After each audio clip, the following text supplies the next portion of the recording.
there's a really cool write-off called the Section 179 bonus depreciation. Now, damn, that is a mouthful.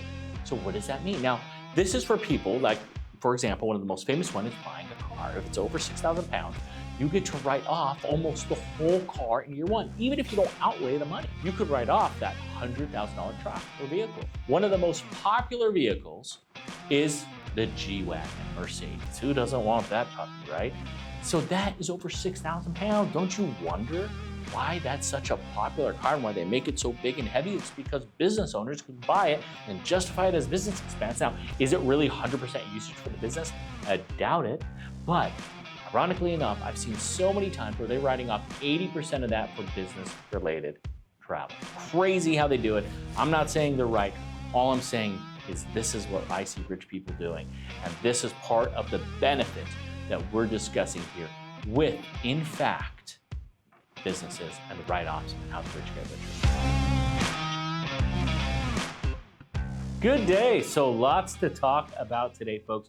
Here we are talking about the book coming out, first book of How the Rich Get Richer. It's funny, I say first book like I'm going to come out with many other books, but hey, you never know. Who would have thought I would have been writing a book, already written a book, Amazon #1 bestseller. So super excited in the finance department and multiple different also categories in finance. So super excited about that. So as you know, as you've been listening to the show, I'm going over each chapter, some of the highlights and conversation points and main topics of How the Rich Get Richer and what the chapters are going over. And we are here today talking about chapter 7. And chapter 7 is discussing how rich people own businesses. And listen, it's no surprise that rich people own businesses. And it used to be that well over 90% of the millionaires in the country of the United States of America were self-employed business owners. That's what it used to be. Now, funny enough, it's actually less than that now. Why? Because, well, just more people. It's easier to become a millionaire now because through compound growth and so on, and 401ks. So, but taking a step back, why is it so important? Why are so many rich people self-employed? Well, I'll take a step back. It's because of the amount that they have where they can have unlimited income. For example, how many people out there, how many jobs, do you have a job where you can have unlimited income? No. Nobody can really have unlimited income. So why are you saying self-employed people can? Because self-employed people are in control of their own destiny. Sure, we heard about the negative parts of people having businesses, of multiple times of no income, multiple times on the brink of bankruptcy, of sleepless nights, of prioritizing work over the family.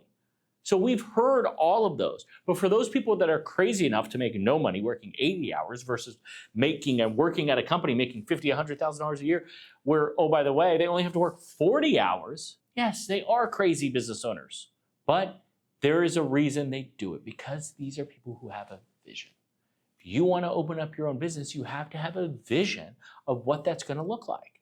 If you can envision what day one of your company is going to be, if you can envision what that growth looks like, where your clients are coming from, where your revenue is going to be coming from, then yes, it makes sense to be self-employed. Because if you have that vision, this is why some people call it visionaries, if you have that vision, then everything changes. Because now you're able to find a way where you can make money, and it doesn't end there. It's not with one client. It's with a vision and an idea to grow and scale an actual business, where if you continue to grow it and need more help, you build an actual company. So yes, it all starts with an idea. And that's why you see billionaires out there. These are also self-employed people. Look at Elon Musk. How many companies has he done? From SpaceX to Tesla to what used to have Simply Solar to also PayPal back in the day. So the idea with this is having a good idea, if it works, can make you a lot of money. And execution is everything. And that's something we see time and time again is people don't execute on these businesses. But rich people have businesses, starts with an idea and starts with unlimited income potential. By the way, folks, if you're just joining me, you're listening to Gabriel Shahin, Certified Financial Planner, and your host of More Knowledge, More Wealth here on every weekend, talking about all important topics of personal finance. And today we are talking about the new book, Came out July 1st of How the Rich Gets Richer. We are super excited about it, and we are getting this rocking and rolling so we can go over these chapters to help you understand what this book goes over in detail. And so let's continue about actually what this chapter is talking about. It really starts off with rich people, why they own businesses is because they have some fantastic write-off potential. Now, I get it. You can't just write, and you see people on social media and Instagram talking about you can write off anything you want. No, it has to be justifiable for the business. It has to be, I'll take it a step further, business related. Now, here's a cool part to all this, is most of us have a cell phone. Most of us have internet at our home. Most of us have certain utilities that we need to use on a daily basis that you also need for the business. So how cool is that? So yes, expenses that you currently have in your life that you're currently using, whether you're self-employed or not, you can write off for the business. Now, listen. There are some rules. For example, technically, they have to be pro rata. If I use my phone 50% for business and 50% for personal, well, guess what? Technically, I can only write off 50% for the business. So there are certain rules, just like with cars as well. Vacations and trips, listen, these have to be business related. You can't just go to Hawaii and say it's for work, especially if you are a local painter. Painting buildings. If you're not painting a building in Hawaii, then who are you kidding? You get what I'm saying? So there are some things you have to take into consideration. You can't write off anything, but the idea is people are smart about it. What if you want to go to Hawaii, you book a deal in Hawaii to go paint a building? You'll work there for 2-3 days and vacation for the rest. That flight you get to write off because no matter what, you had to fly over there. And certain days you get to write off for the hotel. So there are certain things that you could take into account, but you have to be smart about it. Rich people own businesses because they understand there are tax benefits of owning a business. This is crucial. And it doesn't stop there. I'll give you another example. There's a really cool write-off called the Section 179 bonus depreciation. Now, damn, that is a mouthful. So what does that mean? Now, this is for people like, for example, one of the most famous one is buying a car. If it's over 6,000 pounds, you get to write off almost the whole car in year one, even if you don't outlay the money. For example, if you get a loan and you put zero money down, you could write off that $100,000 truck or vehicle. Now, one of the most popular vehicles is the G-Wagon, Mercedes. Who doesn't want that puppy, right? So that is over 6,000 pounds. Don't you wonder why that's such a popular car and why they make it so big and heavy? It's because business owners can buy it and justify it as business expense. Now, is it really 100% usage for the business? I doubt it. But ironically enough, I've seen so many times where they're writing off 80% of that for business-related travel. Crazy how they do it. I'm not saying they're right. All I'm saying is this is what I see rich people doing. And this is part of the benefits that we're discussing here with, in fact, businesses and the write-offs and how the rich get richer. They want that car anyway. They want the Escalade. They want these big SUVs and trucks and so on. And sure enough, they are writing that off. So if you think about it, let's just think. If you buy a $100,000 car and you are in the highest tax bracket, depending on the state that you live in, we're talking on the federal side, you're looking at what? It could be a $40,000 to $50,000 off in tax savings. Guys, this is serious dough here. So you're talking about it could be half off of tax savings. Now, if you don't need it, well, then you just lost the other half, right? If you don't need the car, then you just wasted the $100,000. Even after tax benefits, you're still out the money with a car that you don't need. So yes, it's more important to do this on vehicles that you actually utilize and need. So write-offs is huge. But then let's take it a step further. And how come the rich keep getting richer and why they own businesses? Because if they are smart and really good entrepreneurs, really good business owners, and really good at scaling a company, really good at managing, then the business itself can technically be passive income. What do I mean by that? It can literally run itself. The company can literally continue going on collecting money for the business owner. Who doesn't want that? Now for you, if you're not a business owner, that's almost like PTO. Maybe 2, 3, 5 weeks a year, depending on how long you work somewhere, what the benefits are of the company is, you get paid for not working. It's the same logic, no difference. So yes, in this case though, for a business owner, if they don't need to be there, they call it owner absentee, that could be a 52-week PTO year. You get what I'm saying? They don't have to go there. And if, which I see for most business owners are super, super passionate, they love working, which means for the first 5, 10, 15, 20 years, they did not utilize that 2 to 5 weeks of vacation they get a year. What does that mean? If you compound 2 to 5 weeks of vacation over 10, 20, 30 years, that's like banking multiple years worth of PTO. So it's the same logic. It's just that most companies cap your PTO at what? Probably 3, 4, 5, 10 weeks. Get what I'm saying?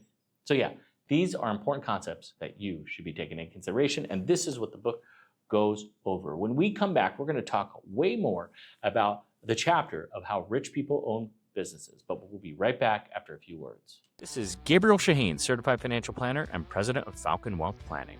We wanted to offer you a free financial assessment for listening to the show so you can help relate it to your specific situation.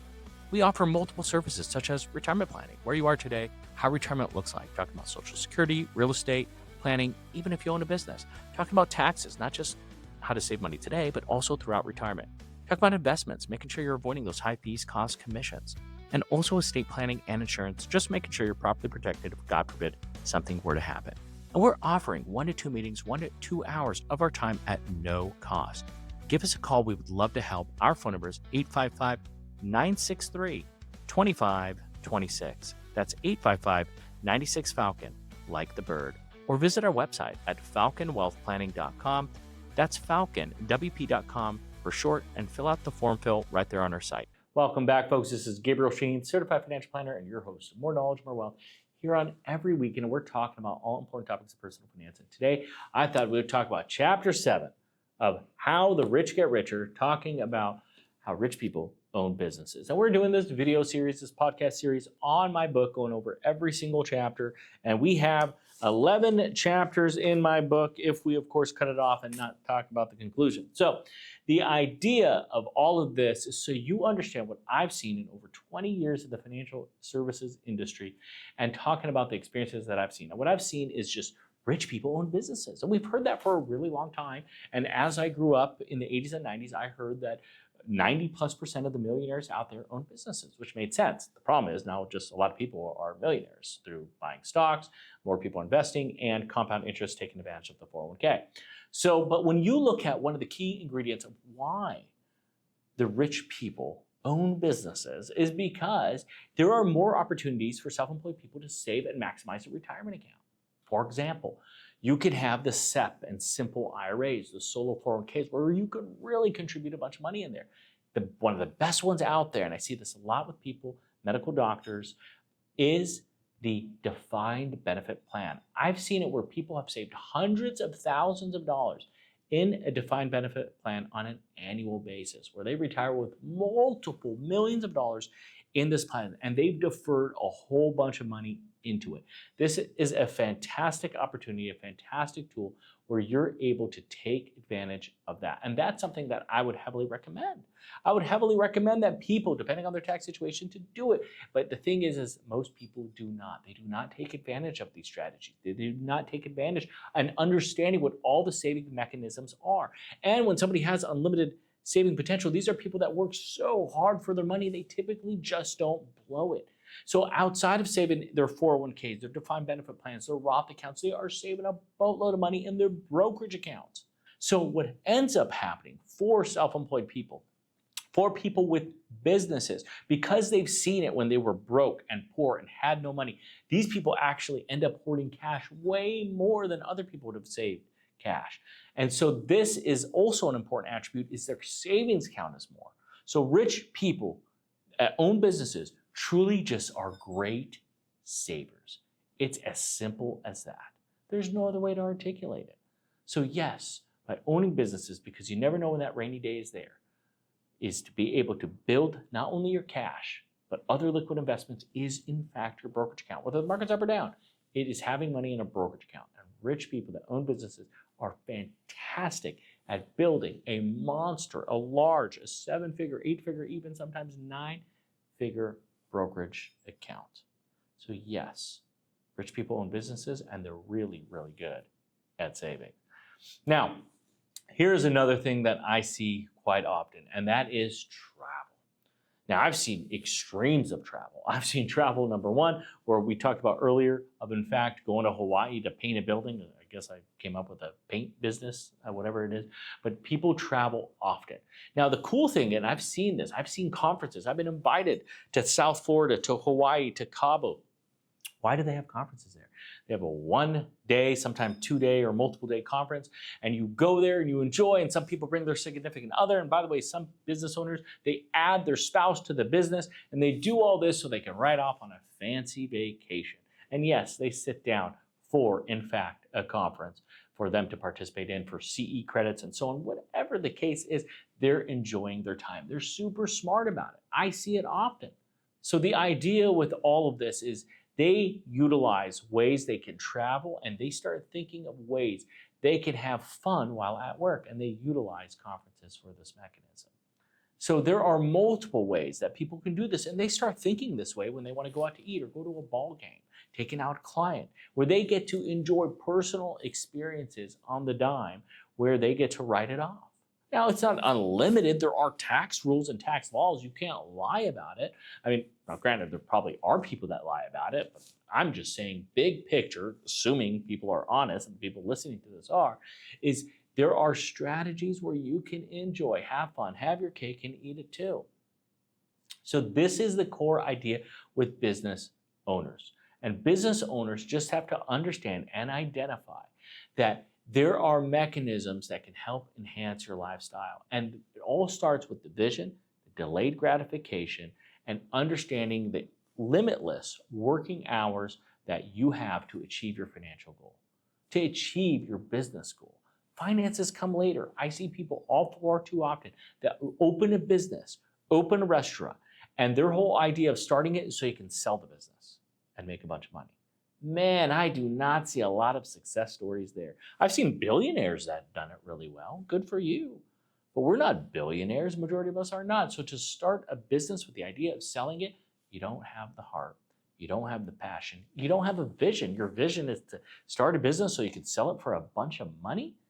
You're watching too much TikTok and Instagram, dude. You gotta chill. You gotta calm down. You gotta take a step back. You have to care.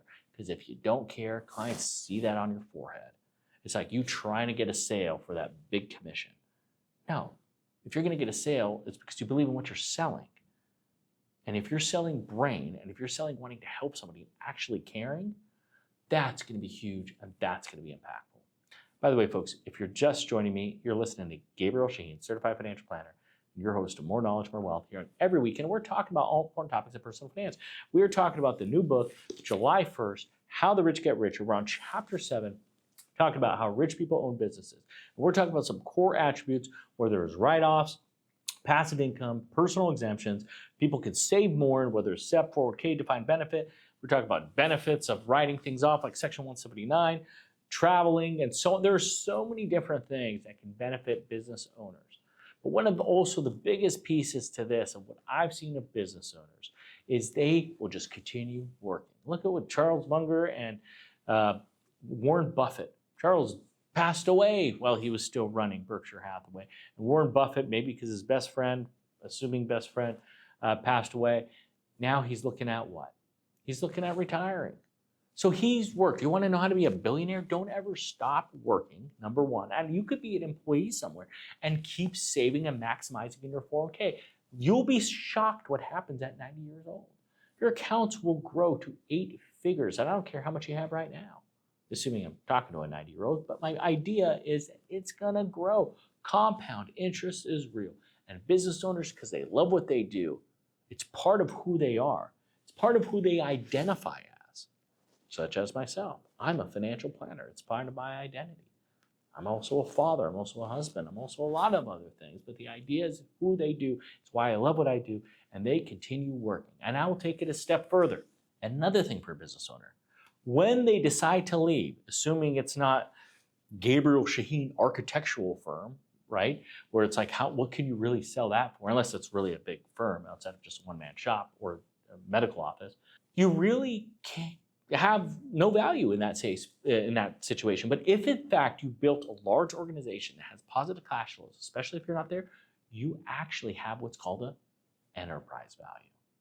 And that enterprise value has an enterprise value.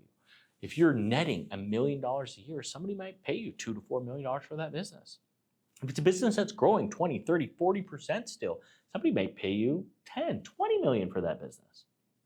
There are a lot of key attributes that can be huge for you to achieve your financial goals. That can be huge for you to understand that it can make sense to, in fact, start your own business. But if you don't have a vision, if you don't have an idea, and if you don't have a passion, it's useless. It's a waste of your time.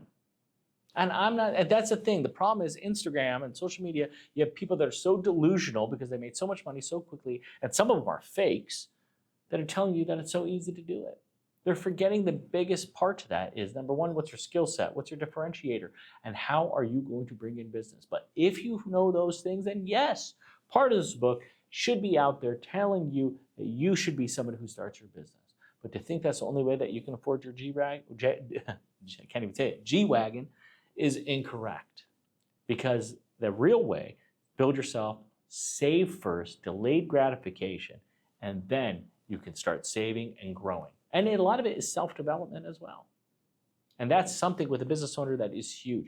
They are really good at self-development because they have no other option. Failure is no option. A lot of these people, their businesses, everything is built into that. You lose their business, they lose their house. So it is their life. This is why people say their business is their baby.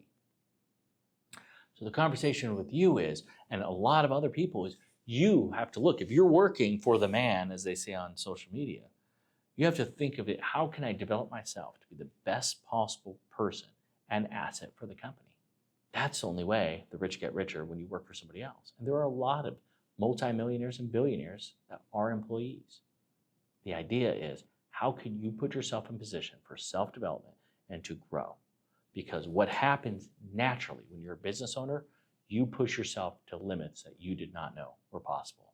And this is why in the book, How the Rich Get Richer, we highlight how rich people have businesses, because it forces them to push themselves and put themselves in a position to achieve greatness. And this is a consistent thing that I've seen in over 20 years.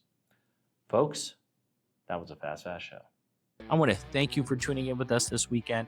You can always reach out to myself or any one of our colleagues here at Falcon Wealth Planning. Our phone number is 855-963-2526. That's 855-96-FALCON, like the bird. Or visit our website at falconwealthplanning.com. That's falconwp.com for short, where you can go and visit our Knowledge Center, which redirects you to YouTube. We have over 1 million views, folks. And if you want us to discuss anything on YouTube, on the show, whatever, send your inquiry to radio@falconwp.com. That's radio@falconwp.com. And if you want this episode, any one of our previous episodes, you can go on podcast, Spotify. We have them all there. And folks, we want to thank you for your trust. We want you to feel free and feel comfortable to reach out with any questions that you have. I want you to have a fantastic weekend. Have a great week, and God bless.